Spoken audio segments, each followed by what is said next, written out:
In this podcast, we will be discussing the experiences of persons with disability who also identify as LGBTIQ+, and the importance of making their experiences visible and heard.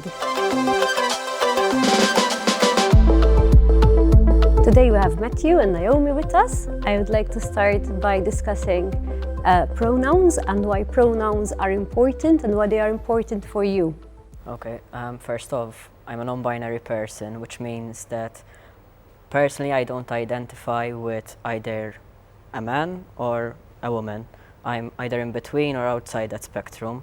So pronouns are important since I don't personally want to be addressed as he or she, so I use they, them in everyday life, which is more challenging when it comes to Maltese, but I try to stick to them as much as possible. I'm the same, actually. Their explanation was perfect. Something I wish that was more accepted in society was when you're introducing yourself to also say your pronouns and to ask pronouns back. Because once again, misgendering, it doesn't feel right. It can actually hurt sometimes too. And most people don't understand that aspect of it. That still they call them the wrong pronoun, and then they would. Yeah, exactly. Yes. Can you tell me about your experience of self-identification, Naomi? So actually for me, it's been quite a long journey actually. With regards to disability, I was only diagnosed as an autistic person at age 19. I'm 21 at the moment. And it's always been a bit of a question mark as to my queerness as well. The first one to figure out was my bisexuality, probably because it's more talked about in society, and we even talked about it a little bit at school. However, everything else was not really talked about, such as being non-binary or being asexual, because my identity is that of a demi-romantic, demisexual, bisexual, non-binary autistic person. So it's quite a lot, so it's easier to say queer. So with this experience of self-identification you've gone through, which were the challenges that stuck most with you? The challenges were mostly that everything, especially in Malta, is very taboo to talk about, and therefore it's very difficult to connect with other queer people who are open about their queerness, or even to find such representation on media or at school, because it's a very taboo subject there.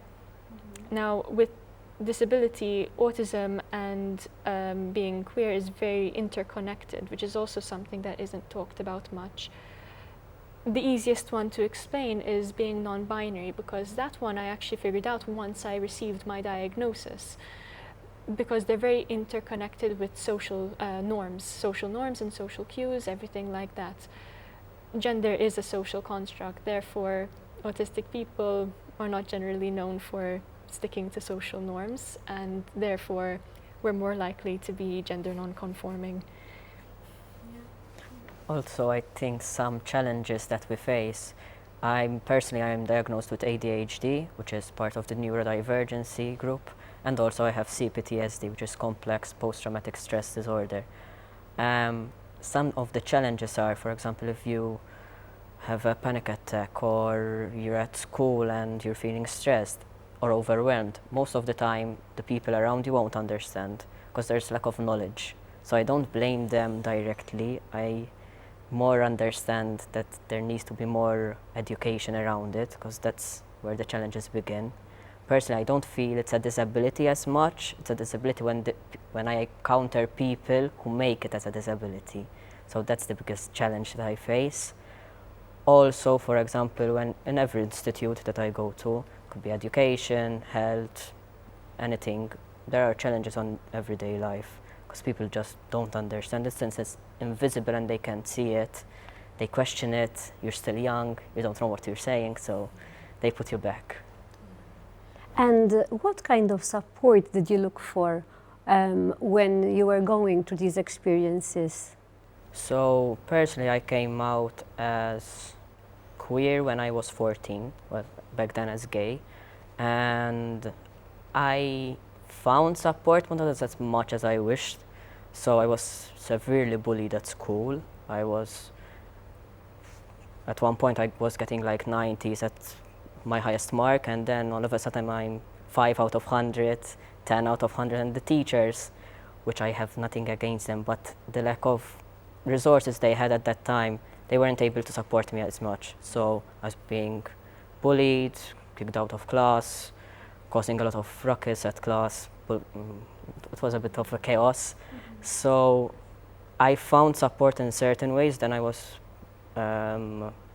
told to go to the guidance counselors, for example, which again didn't have that much means.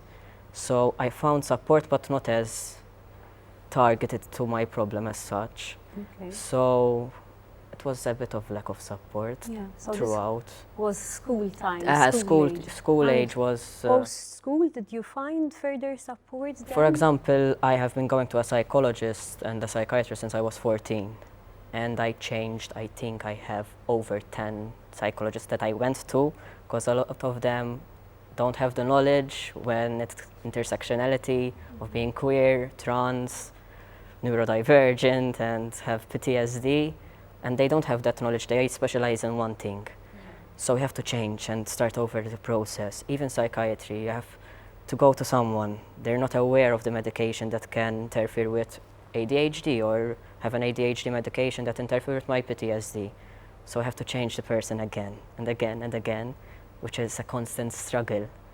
But now, finally, I found the right people, which I'm glad, but it's also disheartening a bit. And It's a long process since 14 till now. Yes.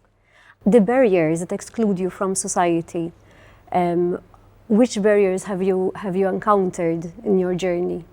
Personally, mostly the fact, so within the queer community, the fact that I identify as non-binary, and most of the time I dress more masculine. So people will assume that I'm a trans masculine person, when in regards I am non-binary, so they misgender me. I'm not allowed to certain, spaces because they assume that I'm not non-binary. If I'm not outspoken as much, I would be more put back, I think. When it comes to my disability, PTSD, it's a huge struggle, because I've worked a lot of jobs throughout the years because I had to change constantly. For example, they won't understand if I can't get out of bed in the morning, or it's a challenge to sometimes even take a shower or eat. It's a struggle to actually just go to work. And the ADHD parts, they think, okay, you have a lot of energy, you're gonna jump up and down, and you're just tired constantly. So it's a struggle, and the barriers, they don't understand the people. So it's more social barriers rather than the physical structure. Awareness, understanding. Exactly. Yes, there's a lack of it. Okay. Naomi, in terms of representation of persons whose identities intersect, do you see that improving on a local level, or do you think that we still have got to work on it?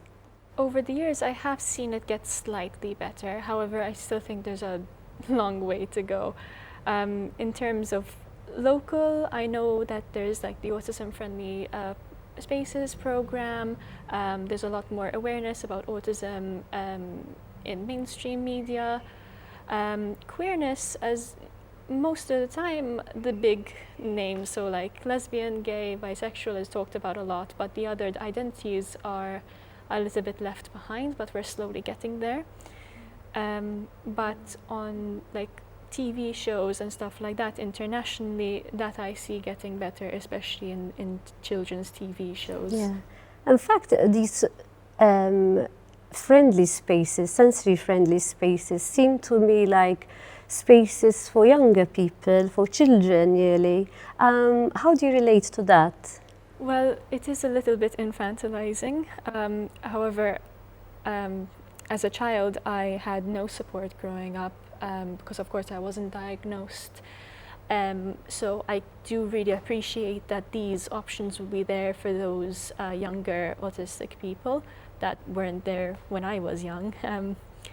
And I hope eventually these spaces will then expand towards an older audience. For example, the sensory-friendly room at university and other such places. Mm-hmm. Yeah. And Matthew, in terms of visibility, as you mentioned, there's a lack of visibility, awareness, knowledge. How do you see that improving in the long run in our communities? Thankfully, I'm slowly starting to seeing it being improved. For example, when on TV, back then when you had a trans person being portrayed on television or media, it would be always the troubled one, the joker, the drag queen, so they used to make fun of it. Now they're being portrayed as the character itself, being trans, their history, their stories, so we're moving forward slowly. Is it as accurate? Not as much, because most of the time it's portrayed through the heteronormative lens, so it's a bit of a challenge still. But that we're getting there, it's progress. When it comes to mental health, we're still portrayed as crazy. Don't know what we're doing. We're always like the people that cause the trouble on television. So we're still portrayed negatively, even on the news. The institute in itself, it's looked down upon, it's a taboo in Malta, we don't talk about it. So in that regards, it's still a way to go there. Okay. What would you say to anyone who's going through these experiences? What are your thoughts? Firstly, you're not alone. You're not the only one going through this. There are hundreds and thousands of people with the same experiences. Unfortunately, not enough talk about it, so it's okay to go and seek support. There are a lot of services, CRPD, MGRM, Rainbow Support Services. There's a long list that even if you just contact CRPD or MGRM, they will provide you with more information, which is it's the biggest and most important step, that you acknowledge that you need help and you find it.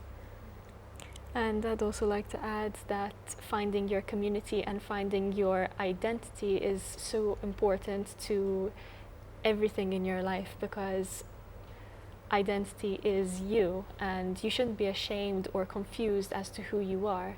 So if you are feeling like you're struggling or you don't feel valid, you do. And it's important to find your community and find solace and information and validation within that community. Thank you for being with us. Thank you for sharing your experiences, and we keep working together to improve the life of others in our Maltese community.